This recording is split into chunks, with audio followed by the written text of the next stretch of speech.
I'm exhausted and we haven't even started. Tomorrow we have a big Easter party with my side of the family, and I'm going to make everybody's favorite cryptid, a lamb cake. Why? I don't know. I gotta be cute. Although I'm really making a huge batter because I'm also making cupcakes to go with it because I'm a masochist, and also there's gonna be like 50 something people and most of that are gonna be little kids. And yes, my family is Catholic. Very Catholic. So because I'm making such a massive Frankenstein cake, I'm going to be using 2 cake mixes, kind of making it a Frankenstein. One is Dolly's Southern Banana, and this is just the Duncan Hines vanilla. To it, I'm also going to be adding 1 big box of French vanilla jello mix and then 1 butterscotch. This is one of those box cake recipes where you're really just going to jazz it up. There are some really easy ways you can jazz up a box cake. You can add extra egg yolks, which in this economy, but you can substitute egg yolks with bananas or applesauce. There's a lot of different substitutes that you can substitute eggs for.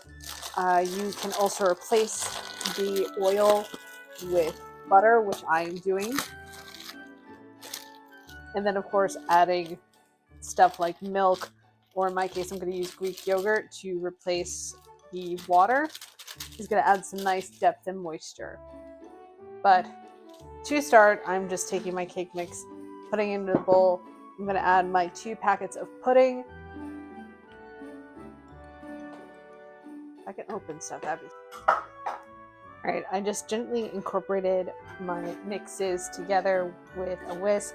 And to that, I'm going to add 1 cup of melted butter. You don't want it hot, just enough to get it squinchy. And I'll mix that in. To this then, I am adding 2 cups of Greek yogurt. You could also use sour cream, but I didn't have enough sour cream, so I'm using Greek yogurt. It just adds a nice body and tanginess to it. We will cry as we add in our eggs. I'm using 8 eggs. And to that, I am just going to add 2 mashed bananas. You're probably saying to yourself, why is she doing this by hand? Why doesn't she just use her stand mixer?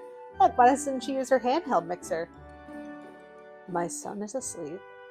His sleep schedule's been off, and I am terrified of waking him. Words cannot explain how much my arms hurt right now, but it's mixed. So we're going to scoop some mix of it in here.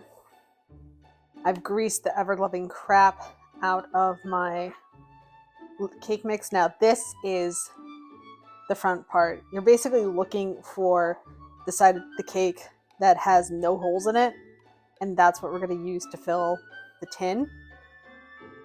So we're just going to fill this sucker up. So now make sure your top side is greased as well, because the idea is the cake is going to expand. But I'm not going to take the top half, fit it over the bottom half. And now we're going to put it in the oven at 350 for about 55 minutes. I'm also taking whatever's left of my cake mix and turning them into cupcakes. I don't have a lot of time this morning. After taking it out of the oven, you let it cool in the whole pan for 5 minutes.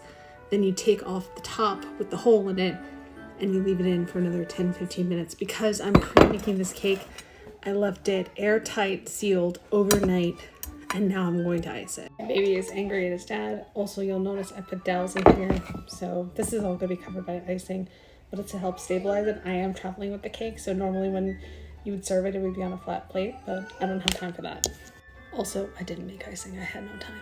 I had to frost off camera because it is unseasonably hot in New York. It's just a basic buttercream. I mixed cocoa with the vanilla to make it chocolate, and now I gotta figure out how to get it in the car. That's it. You too can make your own eldritch horror